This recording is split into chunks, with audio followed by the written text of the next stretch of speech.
Welcome back to beta squirrel. ഇനി നമുക്ക് ഇവിടെ കസ്റ്റമേഴ്സ് എന്ന് പറഞ്ഞ ടേബിൾ ഉണ്ട്. അവിടെ നമുക്ക് കസ്റ്റമേഴ്സിന് ഷിപ്പിംഗ് അഡ്രസ് ഉണ്ട്. അതായത് ഓരോ കസ്റ്റമേഴ്സിന് ഷിപ്പിംഗ് അഡ്രസ് ഉണ്ട്. അതേപോലെ തന്നെ ഓർഡേഴ്സിൽ അവിടെയും ഷിപ്പിംഗ് അഡ്രസ് ഉണ്ട്. ഇവിടെ നിങ്ങൾക്ക് ചോദിക്കാം, അങ്ങനെ ഷിപ്പിംഗ് അഡ്രസ് റിഡൻഡന്റ് അല്ല. അപ്പോൾ ഒരു ഷിപ്പിംഗ് അഡ്രസ് ഇവിടെ ഉപയോഗിക്കുന്നതിന് ഓരോ കസ്റ്റമറിന്റെ ഷിപ്പിംഗ് അഡ്രസ് റെഫർ ചെയ്ത് ഉപയോഗിച്ചാൽ പോരെ എന്നുള്ള ആ ഒരു ചോദ്യം വരാം. അപ്പൊ കസ്റ്റമേഴ്സിന് നമുക്ക് തൽക്കാലം പല രീതിയിൽ നമുക്ക് അഡ്രസ് സ്റ്റോർ ചെയ്യാം. അഡ്രസ് സെപ്പറേറ്റ് ടേബിൾ ആക്കിയിട്ട് അത് നമുക്ക് റെഫർ ചെയ്യാം. കാരണം പുതിയ അഡ്രസ് കൊടുക്കുന്ന സമയത്ത് പഴയ അഡ്രസ് ഡിലീറ്റ് ചെയ്യും അല്ലെ. അപ്പോൾ ഏത് അഡ്രസ്സാണ് ആക്റ്റീവ് നോക്കിയിട്ട് അതിന്റെ ID നമുക്ക് കീപ്പ് ചെയ്യാം. ഇനി അതല്ല എന്നുണ്ടെങ്കിൽ നമ്മൾ ഡയറക്റ്റ് കൊടുക്കുകയാണ് അഡ്രസ്, ഒരു അഡ്രസ് മാത്രം കൊടുക്കുമ്പോൾ നമ്മൾ എന്ത് ചെയ്യും, നേരത്തെ ഉണ്ടായിരുന്ന ആ ഒരു അഡ്രസ് ആയിരിക്കില്ല ഇപ്പോൾ ഉണ്ടാകുന്നത്. അപ്പൊ നമ്മൾ റെഫർ ചെയ്യുന്ന സമയത്ത് നമ്മളൊരു ഓർഡേഴ്സിൽ ഡാറ്റ ഇൻസേർട്ട് ചെയ്തു. ഇപ്പൊ ഞാൻ താമസിക്കുന്ന സ്ഥലം ദുബായ് ആണ് എന്നുണ്ടെങ്കിൽ ദുബായിൽ ഇരുന്നപ്പോൾ ഞാനൊരു എന്ത് ചെയ്തു, ഒരു പ്രൊഡക്റ്റ് വാങ്ങി. അപ്പോൾ ആ ഒരു അഡ്രസ് ദുബായ് എന്ന് പറഞ്ഞ അഡ്രസ് എന്റെ കസ്റ്റമേഴ്സ് ടേബിളിൽ ഉണ്ട്. ദുബായ് എന്ന് പറഞ്ഞിട്ട് ഷിപ്പിംഗ് അഡ്രസ് ഉണ്ട്. അപ്പോൾ ഓർഡേഴ്സ് ടേബിൾ അതാണ് റെഫർ ചെയ്യുന്നതെന്ന് വിചാരിക്കും. ഓക്കെ, അങ്ങനെ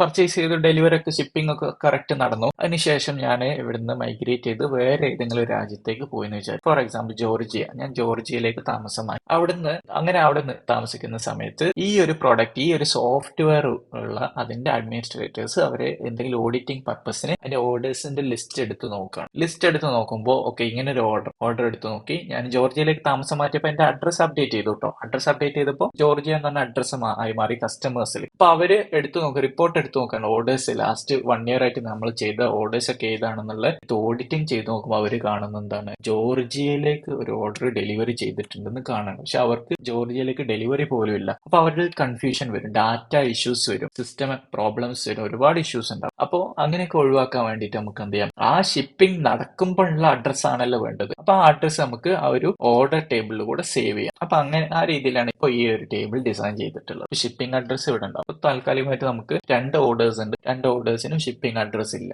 അപ്പോൾ ഇതിൽ നമുക്ക് ഷിപ്പിംഗ് അഡ്രസ് എങ്ങനെ, ഈ ഒരു പെൻഡിങ് ആയിട്ടുള്ള ഓർഡർ ഉണ്ടല്ലോ, ഫസ്റ്റ് ഓർഡർ പെൻഡിങ് ആണ്. അപ്പൊ അതിന് നമുക്ക് ഷിപ്പിംഗ് അഡ്രസ് ഇൻസേർട്ട് ചെയ്യണം. അതായത് ഈ കസ്റ്റമറിന്റെ ഷിപ്പിംഗ് അഡ്രസ് നമുക്ക് എടുത്തിട്ട് ഇവിടെ ഇൻസേർട്ട് ചെയ്യണം. അത് എങ്ങനെ ചെയ്യാം, സബ് ക്വറി ഉപയോഗിച്ചിട്ട് ചെയ്യാം, നേരത്തെ നമ്മൾ ചെയ്തതുപോലെ. അല്ലെങ്കിൽ ഡയറക്റ്റ് ID പാസ് ചെയ്ത് കൊടുത്തിട്ടും ചെയ്യാം. ഇനി അതല്ലാതെ വേറൊരു അപ്രോച്ച് എന്ന് പറയുന്നത് ജോയിൻ ചെയ്തിട്ട്, അതായത് ഈ ഒരു IDs, റെഫറൻസ് ID ഒക്കെ നമ്മൾ ഉപയോഗിക്കുന്നത് തന്നെ ഒരു ടേബിൾ മറ്റൊരു ടേബിളായിട്ട് ജോയിൻ ചെയ്യാൻ വേണ്ടിയിട്ടാണ്. അഡ്വാൻസ് ജോയിൻ കൺസെപ്റ്റുകൾ മറ്റൊരു വീഡിയോയിൽ നമുക്ക് നോക്കാം. പക്ഷെ ബേസിക് നമുക്ക് എങ്ങനെയാണ് ജോയിൻ ചെയ്തിട്ട് എങ്ങനെ അപ്ഡേറ്റ് ചെയ്യാന്നുള്ളത് നോക്കാം. അപ്പൊ അതിനുള്ള കൊറിയാണിത്. Update orders. എന്താണ് അപ്ഡേറ്റ് ചെയ്യേണ്ട ഓർഡേഴ്സ്? ജോയിൻ ചെയ്യുന്ന സമയത്ത് നമ്മൾ എന്ത് ചെയ്യും, ഓരോ ടേബിളിനും നമ്മൾ ഒരു അലിയാസ് നെയിം കൊടുക്കും. അതായത് ഒരു സെപ്പറേറ്റ് ഷോർട്ട് കട്ടോ അങ്ങനെ എന്തെങ്കിലും കൊടുക്കും, കാരണം ഐഡന്റിഫൈ ചെയ്യാൻ വേണ്ടിയിട്ട്. അപ്പോൾ അപ്ഡേറ്റ് ഓർഡേഴ്സ് ആസ് O, ഈ ടേബിൾ നമ്മൾ O എന്ന് പറഞ്ഞ് വിളിക്കുകയാണ് തൽക്കാലത്തേക്ക്. ഓക്കെ, ഇനി എവിടെയെങ്കിലും നമ്മൾ ഓർഡേഴ്സ് എന്ന് ഉപയോഗിക്കുന്നതിന് വേറെ O ഉപയോഗിച്ചാൽ മതി. ജോയിൻ, ആ ഒരു ടേബിൾ നമ്മൾ ജോയിൻ ചെയ്യണം. എന്തുമായിട്ട്, കസ്റ്റമേഴ്സ് എന്ന് പറഞ്ഞ ടേബിൾ ആസ് C കസ്റ്റമേഴ്സ് എന്ന് പറഞ്ഞ ടേബിൾ നമ്മൾ C ആയിട്ട് വിളിക്കുകയാണ്. എന്നിട്ട് അതിന്റെ കൂടെ തന്നെ ഇങ്ങനെ ജോയിൻ കൊടുത്തു കഴിഞ്ഞാൽ അതിന്റെ കൂടെ ഒരു കണ്ടീഷൻ വേണം. എങ്ങനെയാണ് ജോയിൻ ചെയ്യേണ്ടത്? വെറുതെ അങ്ങോട്ട് ജോയിൻ ചെയ്താൽ മതിയോ?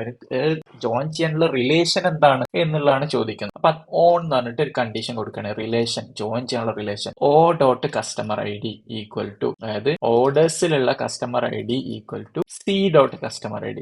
കസ്റ്റമേഴ്സിലുള്ള കസ്റ്റമർ ഐഡിയും സെയിം ആയിട്ടുള്ള ഡാറ്റകൾ ജോയിൻ ചെയ്തെടുക്കുക എന്ന് പറയും. അതായത് ഓർഡേഴ്സിൽ കസ്റ്റമർ ID 1 എന്നുണ്ടെങ്കിൽ അത് കസ്റ്റമേഴ്സിൽ 1 എന്നുള്ള ഐഡിൻ്റെതായിരിക്കും. അങ്ങനെ ലിങ്ക് ചെയ്തെടുക്കുക. അപ്പൊ ജോയിൻ ചെയ്തു. എന്നിട്ട് അപ്ഡേറ്റ് ആണ് കൊടുത്തത്, സെലക്ട് അല്ല അപ്ഡേറ്റ് ചെയ്യണം. എന്നിട്ട് പറയാണ് സെറ്റ് എന്താണ്, O ഡോട്ട് ഷിപ്പിംഗ് അഡ്രസ്, അതായത് ഓർഡറിന്റെ ഷിപ്പിംഗ് അഡ്രസ് അപ്ഡേറ്റ് ചെയ്യണം equal to C dot shipping address, കസ്റ്റമേഴ്സിന്റെ ഷിപ്പിംഗ് അഡ്രസ്. ഇതെന്തിനാണ് നമ്മൾ ജോയിൻ ചെയ്താലല്ലേ കറക്റ്റ് ആയിട്ടുള്ള കസ്റ്റമറിന്റെ ഡാറ്റ കിട്ടുള്ളൂ. അതായത് അതിലുള്ള ID ഉള്ള അയാളെ അഡ്രസ് തന്നെ കിട്ടണം, അല്ലാതെ വേറെ ആരും അഡ്രസ് മാറിപ്പോരുത്. എന്നിട്ട് ഒരു കണ്ടീഷൻ കൂടെ വെക്കാണ്, where O dot order status. ഓർഡറിന്റെ സ്റ്റാറ്റസ് എന്താണ്, പെൻഡിങ് എന്ന് പറഞ്ഞ സ്റ്റാറ്റസിലുള്ള ആ ഒരു ഓർഡറിന്റെ ഷിപ്പിംഗ് അഡ്രസ് ആണ് ഇങ്ങനെ മാറ്റേണ്ടത് എന്നാണ് പറയുന്നത്. ഞാൻ അതൊന്ന് എക്സിക്യൂട്ട് ചെയ്യണം. എക്സിക്യൂട്ട് ചെയ്തു, ഓർഡേഴ്സിൽ വന്നു, റീഫ്രഷ് ചെയ്ത് നോക്കിക്കഴിഞ്ഞാൽ ആ ഒരു ഫസ്റ്റ് കസ്റ്റമർ ഏതാണ്, ആ കസ്റ്റമറിന്റെ അഡ്രസ് ഇവിടെ വന്നിട്ടുണ്ട്, അപ്ഡേറ്റ് ആയിട്ടുണ്ട്. ആ കസ്റ്റമേഴ്സിൽ പോയി നോക്കി കഴിഞ്ഞാൽ സെയിം 1, 2, 3 മാപ്പിൾ സ്ട്രീറ്റ് ആണ് അതിന്റെ അഡ്രസ്. അപ്പൊ ഇങ്ങനെയാണ് ജോയിൻ ഉപയോഗിച്ചിട്ട് നമുക്ക് ഒരു ടേബിൾ അപ്ഡേറ്റ് ചെയ്യാൻ പറ്റുന്നത്.